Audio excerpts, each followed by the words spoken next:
नमस्कार। मैं सुनीता कथा मंथन में आप सबका स्वागत करती हूँ। कथा मंथन में आज सुनिए कमलेश्वर जी की कहानी देवा की माँ। कमलेश्वर जी की अन्य कहानियां आपको हमारी प्लेलिस्ट से मिल जाएंगी, लिंक आपको आई बटन में मिल जाएगा।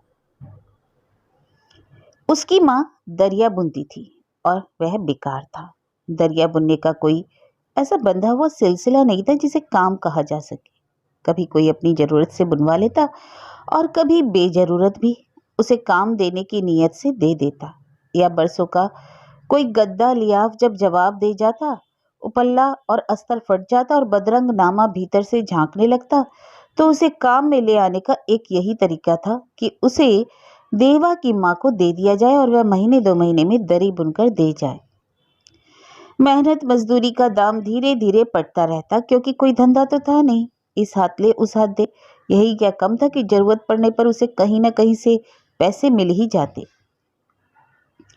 यहाँ के सारे परिवार एक दूसरे से बेहतर जलते थे, कुड़ते थे, पर वक्त की मार ने उनकी जवानों को कुंद कर रखा था। हर एक की बेबसी ने एक अनदेखे धागे में बड़े ही आश्चर्यजनक रूप में उन्हें बांध रखा था, जिसका कोई सिरा नजर नहीं आता था। यही वजह थी कि जवान होते हुए भी देवा को के बेकार रहने को लोगों ने बड़ी निसंग स्वाभाविकता से स्वीकार कर लिया था। देवा जब अपने चारों ओर नजर घुमाता, उसे यह सब खलता। खुद अपनी माँ की बेईमानी भी चुपती, जो दरियों के लिए रुअड़ लेते वक्त पंसेरी पर आधा सेर ज्यादा लेने की नीयत से मैल के एवज में 5.5 सेर के लिए झगड़ती और इस तरह आधा सेर रुई बचा बचा कर 8-10 दरियों के बाद एक अपनी निजी दरी बनाकर बेच लेती। वह अपने चारों तरफ लोगों को देखता, उसे लगता कि उनके चेहरे एकदम एक से हैं, जिन पर नफरत, प्यार, प्रशंसा या निंदा कुछ भी तो नहीं उभरती। अजीब सी एक रास्ता थी, जैसे एक शंकर से योगी हैं जो विष पीकर स्थिर से बैठे हैं आंखें मूंदे। इसलिए वह घर से भागा भागा रहता, मौलवी साहब के अस्तबल में लगे शास्त्री के छापा खाने में बैठा रहता। वहां की एक रस आवाज से जब मन उबता तो ठाकुर की इमली के नीचे वाले चबूतरे की महफिल में पहुंच जाता।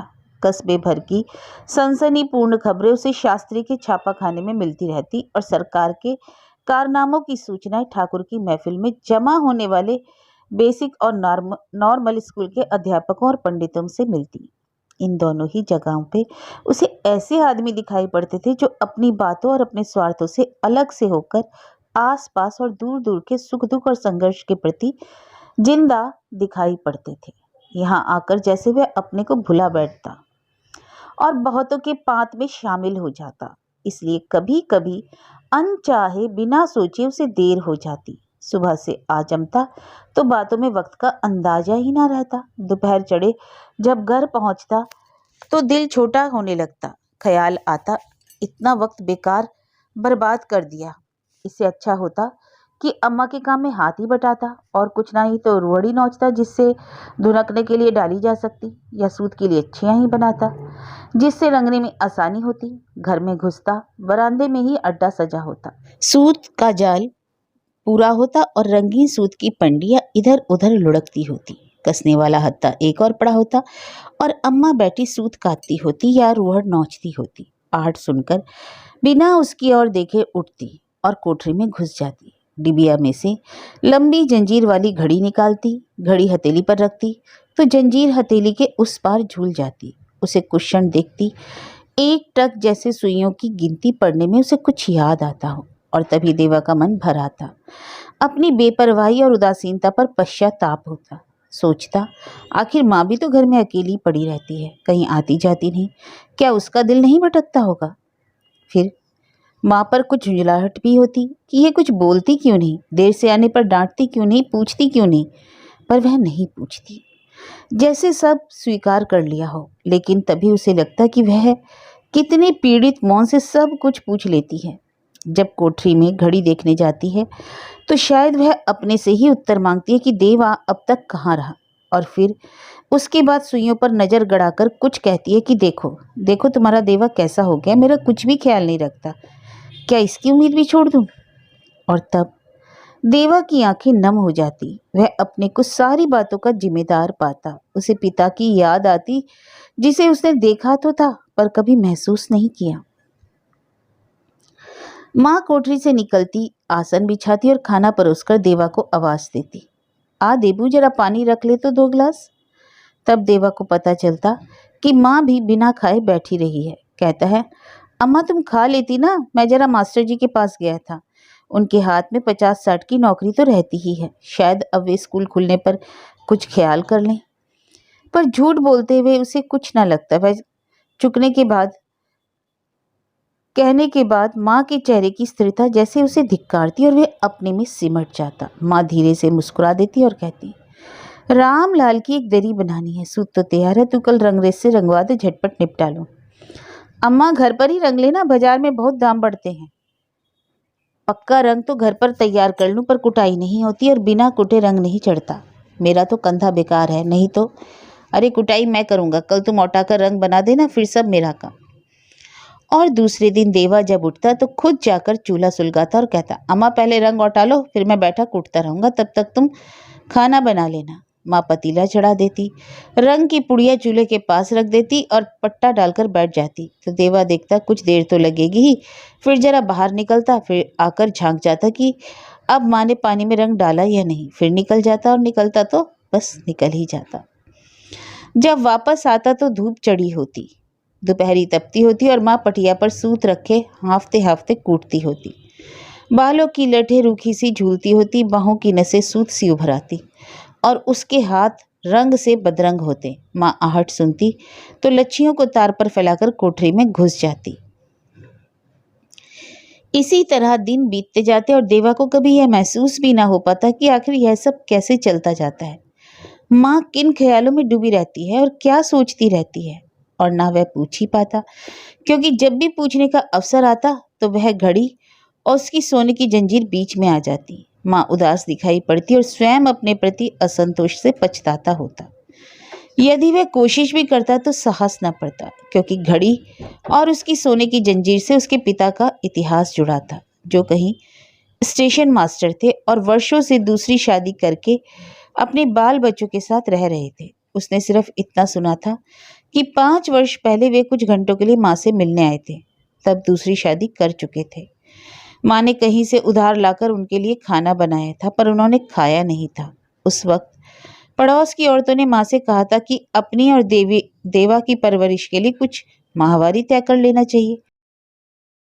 बात नहीं उठाई। चलते वक्त पिता ने माँ से कहा था कि घड़ी की जरूरत पड़ जाती है, कभी कभी उसे दे दो तो लेता जाऊं। पर माँ ने जवाब दिया कि यही एक चीज पास रह गई है जो देवा को भी उसके वक्त का ज्ञान कराती रहती है। हाँ, यदि सोने की जंजीर हो तो वह ले ले। पर पिता ने बात खुल जाने के कारण और घड़ी मांगने के पीछे जंजीर की असली ख्वाहिश जाहिर होने के कारण आगे बात नहीं बढ़ाई और चले गए। के जाने के बाद बगल के मकान की बूढ़ी बातों का पता लगाने आई थी, क्योंकि उस दिन सभी घरों में यही चर्चा थी। पीछे पीछे देवा की माँ की बुराइयां भी बड़ी ईमानदारी से बयान की जा रही थी, और उससे भी ज्यादा ईमानदारी और चिंता से उसकी सहन शक्ति, संतोष और मुसीबतों को दोहराया जा रहा था। वृद्धा आकर बैठी और उसने पूछा, क्यों देबू की माँ, बातचीत का कैसा रवैया था उनका? वैसा ही था चाची, सचमुच कोई फर्क नहीं था। मैं तो समझी थी कि पता नहीं कैसे पेश है, पर स्वभाव नहीं बदला, तन से तो एकदम बदल गए। मैं तो पहली नज़र में पहचान ही नहीं पाई। अभी से सामने के 2 दांत बदलवाने पड़ गए हैं। अच्छा, बात क्या क्या हुई? तुम्हारी बातों का क्या जवाब दिया? मैं तो उन्हीं की सुनती रही चाची, बीच बीच में खामोश हो जाते थे। लगता था कि अपने किए पर उन्हें दुख हो रहा है। ऐसे में क्या कुरेदती, कह रहे थे मन नहीं जमता कहीं। बड़ी देर तक समझाते रहे कि क्या क्या सोच रहे हैं, फिक्रों से परेशान थे। चलते वक्त घड़ी मुझसे मांगी जरूर थी, सो मुझसे देते ना बनी। पता नहीं कैसा मोह हो गया उससे। तो उनकी ये सब फिक्रें और दुख सिर्फ घड़ी के लिए था? उसकी जंजीर तो सोने की है ना? बूढ़ी ने निष्कर्ष निकालते हुए कहा, सो नहीं चाची, उन्हें लेना ही होता तो क्या मैं इनकार कर पाती? मैंने कहा था कि चाहे तो जंजीर लेते जाए, पर उन्होंने फिर कोई बात नहीं की। हिम्मत नहीं पड़ी होगी, नहीं तो अब वे तुम्हें क्या समझते होंगे? ऐसी बात नहीं है चाची, उनसे ये सब बातें थी ही नहीं। आदमी में वैसे भी खोट नहीं होती, उसमें क्रूसता तो औरत ही डालती है। मैं तो घर रहती थी, ये ड्यूटी पर दौड़ते रहते थे, महीनों बाद आना होता था। वहीं वह मिल गई और उसने बहका लिया। औरत चाहे तो अच्छे भले आदमी को उलझाते कितनी देर लगती है? अगर उन्होंने यह सब काम समझबूझकर किया होता तो भला यहाँ आते। और असल बात यह थी चाची कि मैं उनसे घुल मिल ही नहीं पाई। ससुराल में रहते घर की भीड़ भाड़ और हया शर्म में कभी अपनेपन की बात नहीं कर पाई। उन्होंने मुझे जाना ही नहीं और अनजान में जो कर बैठे वह तो हो ही गया। अरे ऐसे सोचने से काम नहीं चलता। सब ऊंच नीच दिखाकर देबू की अम्मा, आदमी इतने सीधे नहीं होते। हर बात के पीछे मतलब होता है इनका। तुम्हें अपनी परवरिश की बात चलानी थी, बूढ़ी ने बात का तार फिर पकड़ते हुए कहा। कहा तो क्या चलाती, मैं तो संतोष किए बैठी हूँ। 2-3 साल की देर है, तब तक देबू कुछ करने धरने लायक हो जाएगा। काहे को कहीं जाऊं मैं। देवा की फिक्र थी उन्हें। कह भी रहे थे वैसे तो अपने पास बुला लेते, पर मेरा भी मन तो लगकर रहना नहीं हो पाता ना वहाँ पे, इसलिए सोचता हूँ जैसा वहाँ तैसा यहाँ। अगर रहे तो मेरी निगाह के सामने रहे, नहीं तो मुझसे तुमसे अच्छा और कौन होगा उसके लिए बड़ी हिदायतें देते रहते थे। कहते थे तुम ही से सब कुछ सीखेगा। आजकल लड़कों को हवा लग जाती है। तुम्हारा डर खौफ अगर उसके ऊपर से उठ गया तो बिगड़ जाएगा। अपने को संभाल रहना।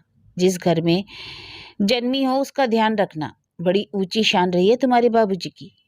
बूढ़ी थोड़ी देर बाद उठकर चली गई थी। तब से देवा पर उसकी नजरें और भी सतर्कता और प्यार से जम गई थी।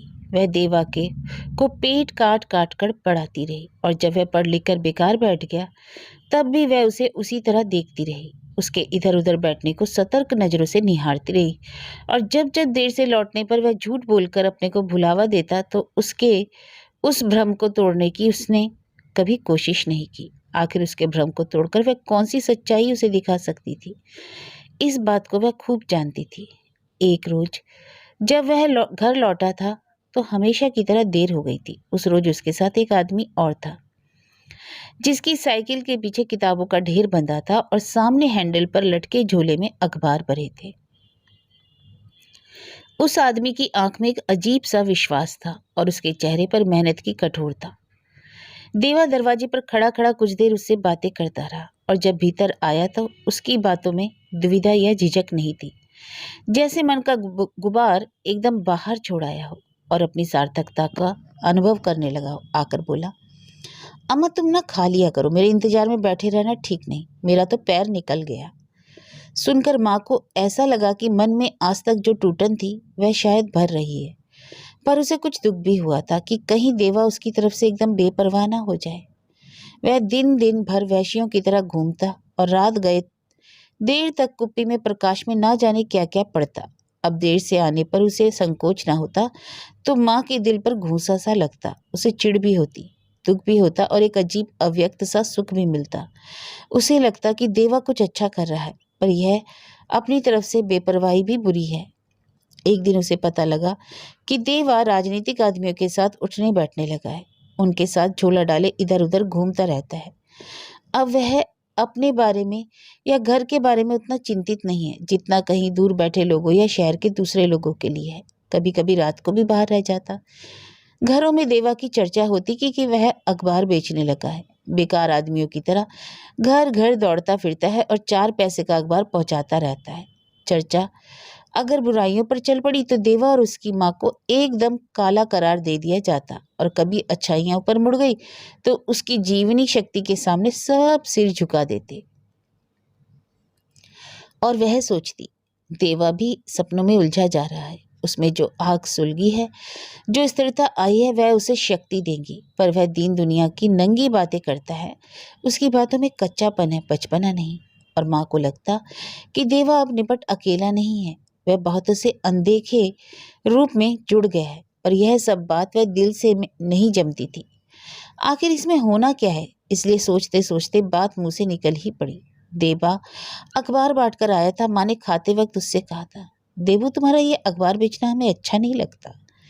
देवा चुप ही रहा। जब खाना खाकर चढ़ने लगा तो माँ ने रोक कर कहा, यह 5 सेर सूत लेते जाओ, सामने तुलवा कर देना, जब आना तब रंगवा कर लेते आना। देवा ने सुना और एक झोले में सूत भर लिया। पूछा, कौन से रंग में रंगना है? 4 सेर नीला और 1 सेर पीला बॉर्डर के लिए। चलते चलते उसे याद आया तो बोला, अम्मा मुझे समय नहीं मिलेगा तो मेरा कुर्ता जरा धोकर डाल देना, इस्त्री मैं कर लूँगा, कल के लिए कोई कुर्ता नहीं है। अम्मा ने हूँ की और वह चला गया। माँ ने कुर्ते को साबुन से धोकर कलफ और नील लगाया, तार पर फैलाया और इंतजार किया, पर देवा नहीं आया। खाना बनाकर बैठी रही, पर वह नहीं लौटा। रात आई और चली गई, लेकिन देवा के वापस आते पैरों की आहट सुनाई नहीं पड़ी। तुलसी के बिरवे के ऊपर बंधी अलगनी पर उसका कुर्ता सूखकर सिकुड़ गया, पर वह नहीं लौटा। माँ की आंखों से नींद उड़कर उसे खोजती रही, लेकिन किसी सूने पहर में भी वह वापस नहीं आया, और माँ ने यह भी स्वीकार कर लिया। अलगनी से कुर्ता उतारकर तहकर बक्से में रख दिया। पता नहीं किस वक्त आकर मांग बैठे। तीसरे रोज पंडित अपनी दरी मांगने जरूर आए। तब उसने यही कहा था, 6-7 दिन में पहुंचा दूंगी। देवा को सूत रंगने के लिए दे दिया था। पता नहीं किस रंगरेज के यहाँ डाल आया है। देवा कल परसों बाहर से वापस आ जाएगा, तो 2-4 दिन में बिन के खुद ही दे आऊंगी, परेशान ना हो। कल परसों देवा वापस आएगा? कहीं का आया है वो। वह साल भर से पहले नहीं आता। गिरफ्तारी हुई है, मजाक है क्या? गिरफ्तारी? माँ ने चौंक कर कहा। आंदोलन किया है, सजा भुगतनी पड़ेगी। सुनकर माँ खामोशी साध ली। बस इतना भर कहा था कि दरी पहुंच जाएगी जैसे भी होगी। गली में यह बात फैल गई कि देवा जेल चला गया। यहाँ से कुछ लोगों के साथ वह करहल तहसील गया था, वहीं गिरफ्तार हो गया। सजा का जुर्माना भर दे तो सजा आधी कट सकती है। उसके साथियों में कोई जुर्माना भरने की बात ठीक नहीं समझता। देवा ने जुर्म किया है, इसके बारे में किसी को ठीक ठाक पता नहीं। जब माँ की समझ में कुछ नहीं आया तो वह हताश हो गई। गली के लोग इसलिए भी कोई बात नहीं सुझाते थे कि उन्हें कहीं रुपए का इंतजाम ना करना पड़ जाए। तब वह और किससे कहती। अकेली बैठती तो देवा के पिताजी का ध्यान बार बार आता। वे देवा के लिए कितने चिंतित थे। सोचा अगर उन्हें पता चलेगा तो यही कहेंगे मुझे खबर तक नहीं दी। आखिर बेटा तो मेरा भी है, और कौन करेगा उसके लिए? जो हुआ सो हो चुका, पर क्या खून और प्यार के फर्ज छूट जाते हैं? तब एक दिन उसने उन्हें चिट्ठी लिखी थी, देवा करहल तहसील में गिरफ्तार हो गया है। कुछ कह के नहीं गया। थोड़े दिन पहले पंडित जी से यह खबर मिली। वह यह भी कहते हैं कि 200 रुपये जुर्माना दे दिया जाए तो देवा की आधी सजा कट जाएगी।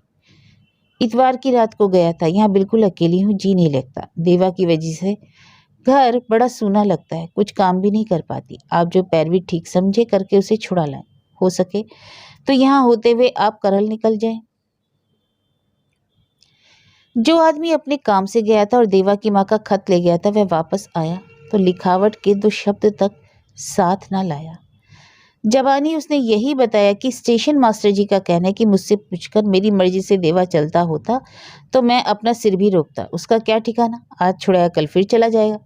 नौकरी पेशा आदमी हूँ और ये सब काम करने के लिए वक्त चाहिए। वक्त कहाँ से लाऊं? देवा की माँ ने सुना तो पहले विश्वास नहीं आया। सोचा शायद बेमौकी चिट्ठी हाथ में पड़ी है। पता नहीं दिमाग किन परेशानियों में फंसा हो कि यह खबर पाकर तिल मिला गए हों। जब ठंडे दिल से सोचेंगे तो शायद डाक से चिट्ठी डाल दें, या शायद अपने घर की बात बाहर वाले के सामने ना करना चाहते हो तो भी चिट्ठी डाक से आएगी। लेकिन महीनों इंतजार के बाद भी डाक से कोई चिट्ठी नहीं आई। वह भीतर कोठरी में जाती, घड़ी हथेली पर रखती तो यही जंजीर हथेली के उस पर झूल जाती। वह घड़ी को पल दो पल देखती। घड़ी की सुइयां वक्त बदलती जाती, पर ये सुनेपन की घड़ियां जैसे स्थिर और अडिग खड़ी थी। अकेलेपन के पल अमिट हो गए थे, जिन्हें घड़ी की सुइयां नहीं हटा पाई।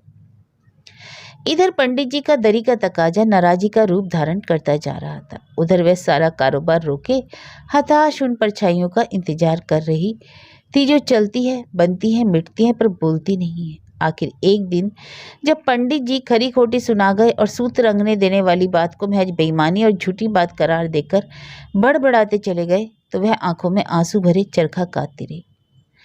टूटते सूत से सूत जोड़ने की कोशिश करती रही और सिसकती रही, सोचती रही, रोती रही।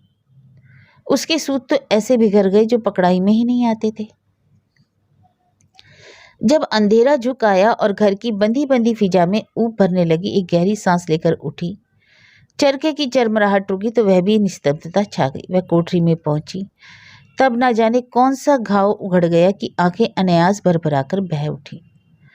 और तब अंधेरे में बैठे बैठे उसके सामने जैसे सत्य उजागर होता गया था।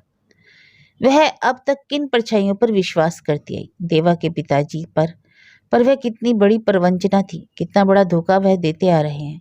कितनी सफाई से सारी जिम्मेदारी टाल गए थे और कितनी खूबसूरती से उसके नारीत्व और पत्नीत्व की बातों से तृप्त कर गए थे। इसलिए वह कुछ और ना सोच सके। वह सिर्फ यही तो चाहते थे कि वह इसी तरह लंगड़ाती घिसटती और अधूरी रहकर पति के आकाशीय आदर्श की गरिमा में अपने को धन्य मानती रहे। वह नीचे उतरकर धरती का स्पर्श ना कर पाए। कहते थे देवा पर तुम्हारा ही असर पड़ेगा, और इस बात से वे लज्जा को कितनी बड़ी चुनौती दे गए। पर तब उसकी आंखों पर कौन सा पर्दा पड़ा था? और तब वह उस अंधेरी कोठरी से निकली। सिंदूर की डिबिया उसके हाथों में थी। तुलसी के बिरवे के पर चांदनी मुस्कुरा रही थी। चारों तरफ दूध सा फैला था। एक अजीब सी शीतलता थी। वह सिंदूर की डिबिया हाथ में लिए तुलसी को निहारती रही। भीतर बवंडर सा था। कांपती उंगलियों ने उससे डिब्बिया खुलवाई और सारा सिंदूर तुलसी की नीली नीली पत्तियों पर बिखेरकर अपना सुहाग उसे सौंप सजल नयनों से उसे बिरवे की ओर ताकती रही। तुलसी की पंखुड़ियां सिंदूर मिली दूधिया चमक से और भी नीली पड़ गईं, और वह तुलसी के बिखरे पर माथा टेके निपट अकेली रात में अपने एकाकीपन को सोच सोचकर खिसिया खिसिया कर रोई थी। शंका से भर उठी थी, डर से घबराई थी, पर कहीं कुछ था जो उसे रुलाता था, ढांढस बंधाता था, उसकी आंखों में पानी का सैलाब लाता था और सोख लेता था। उस दिन से उसने मांग नहीं भरी और कोई चारा न देखकर घड़ी की जंजीर बेचकर रुई खरीद लाई। पंडित जी की दरी भी बुनकर दे आई। तब से लगातार खरीदी हुई रुई की दरियां बुनती रहती है, सूत काटती रहती है और एक एक बुनकर सहेज सहेज कर रखती जाती है। किसी का काम मिल जाए तो कर देती है, नहीं तो अपने काम में लगी रहती है। देवा को बिछुड़े तो इतने दिन हो गए और अब लगता है वह दूर चला गया। अब उसकी याद आती तो संदूक से उसका कुर्ता निकालती, खोलती, फिर उसे तय करके संभाल कर रख देती। और जब साल भर बाद देवा सामने आकर खड़ा हो गया तो माँ वही चरखा चला रही थी जिसका हत्था शीशे की तरह चमकने लगा था।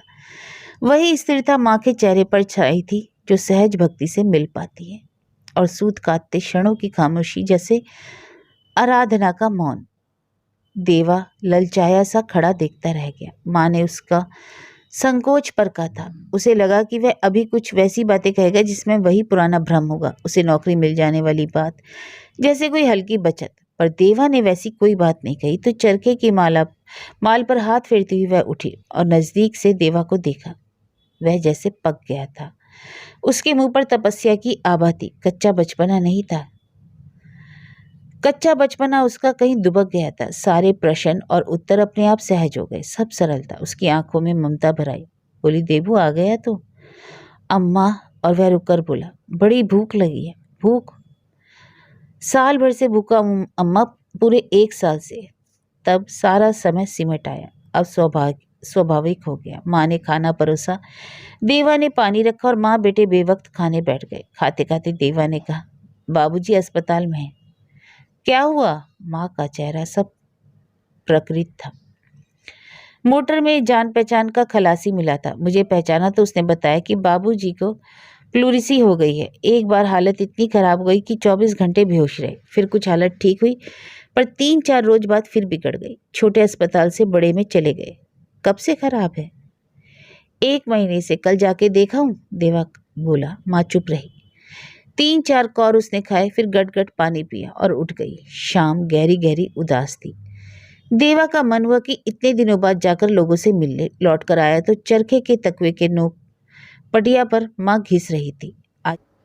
आज माँ की स्वाभाविक उदासीनता में कुछ कलक थी। उदासीनता की दृढ़ता की जगह खोया खोया मोह था। रात को माँ दिए के प्रकाश में बैठी चरखे की रुई साफ करती रही। यह चरखा ही शायद उसके सबसे बड़ा सहारा था। सूत काटते काटते, टूटे तार जोड़ते जोड़ते अथाह धैर्य और अटूट दृढ़ता उसकी प्रकृति में आ गई थी। प्रत्येक बार टूटने वाले तार ने उसकी खींच, झुंझलाहट और असंतोष को जीत लिया। इसी में उसका निस्तार था। वह चरखा ही उसका गूंगा गुरु था। रुई साफ करने के बाद शायद वह लेटती, पर चरखे को खाट के सिराने रखकर वह अंधी अलमारी के पास खड़ी रही। अरसे से रखी हुई चीजों को उठा उठाकर निहारती रही। कील में लटकते कृष्ण जी के कैलेंडर को देखती रही और फिर मोम लेकर चरखे की माल सूतने लगी। एक झपकी के बाद जब देवा की आंख खुली तो देखा माँ सूत की पुनियों के ढेर के सामने सिर झुकाए बैठी है। मोह का आवरण उसके चारों ओर अदृश्य सा फैला है और उस अंधियारे में उसकी काया असमंजस में पड़ी है। वह कुछ चाह रही थी, पाना या खोना, पर जैसे वह ना पा सकती है और ना खो सकती है। वहां से उठकर उसने दिए को बुझाया। देवा ने आंखें मूंद ली और इस इंतजार में कि माँ अब लेटेगी, वह खुद सो गया। सुबह की नरम सर्दी से वह कुछ जल्दी ही जागा। दीवार के मुंह से प्रकाश की रेखा आ रही थी और कोठरी का अंधियारा भूरा भूरा हो गया था। उसे कुछ शुभ सा लगा। माँ की खाट खाली थी। कुछ खटका हुआ मन में। उठकर कोठरी की चौखट तक आया। बाहर आंगन में जैसे पवित्रता छाई थी, हल्की सर्दी और मन के उजियारे की तरह पावन प्रकाश। और उस प्रातः की सुरमई आकाश से झड़ती हुई वह आभामय रोशनी, जिसमें आंगन का तुलसी का बिरवा किसी विश्वास के अंकुर सा स्थिर खड़ा था। उसके गिरुए पर माटी का दीपक जल रहा था, जिसकी अकंपित लौ में तुलसी की छाया तले सिर टेके माँ की सिंदूर भरी मांग चमक रही थी। अकस्मात इतने विशाल शुभ को ग्रहण कर सकने में अपने को असमर्थ पाकर वह आंखें मूंदकर उस पूर्णता को पा सकने के लिए यंत्र चालित सा खाट पर मुंह गड़ाकर लेटा रहा। थोड़ी देर बाद आहट हुई। एकाएक वह आंखें खोल पाया। कहीं अर्थ खो न जाए, पूर्णता लुप्त न हो जाए। देबू, देबू, माँ ने पुकारा। सवेरा हो गया देबू, उठो। उठकर वह आंगन में आया। माँ कोठरी में घुसी रही। जब वह बाहर आई तो देखा। देवा बोला, अम्मा, हम लोग चलकर बाबूजी को आज ही देखा है। माँ ने ऐसे देखा कि वह सचमुच ही यह बात कह रहा था और क्या उसके लिए कह रहा था। माँ को खामोश देखकर वह बोला, तुम तैयारी कर लो, अभी सवेरे 10 बजे चलकर रात की गाड़ी से वापस आ जाएंगे। मैं नहीं जाऊंगी, कहते कहते माँ कमरे की तरफ मुड़ गई। तुम नहीं जाओगी? देवा ने जैसे बात समझने के लिए दोहराई। नहीं, माँ के स्वर में दृढ़ता थी। तो मैं चला जाऊं? देवा सहसा कह गया। नहीं, माँ ने उसी दृढ़ता से कहा और अपने काम में लग गई।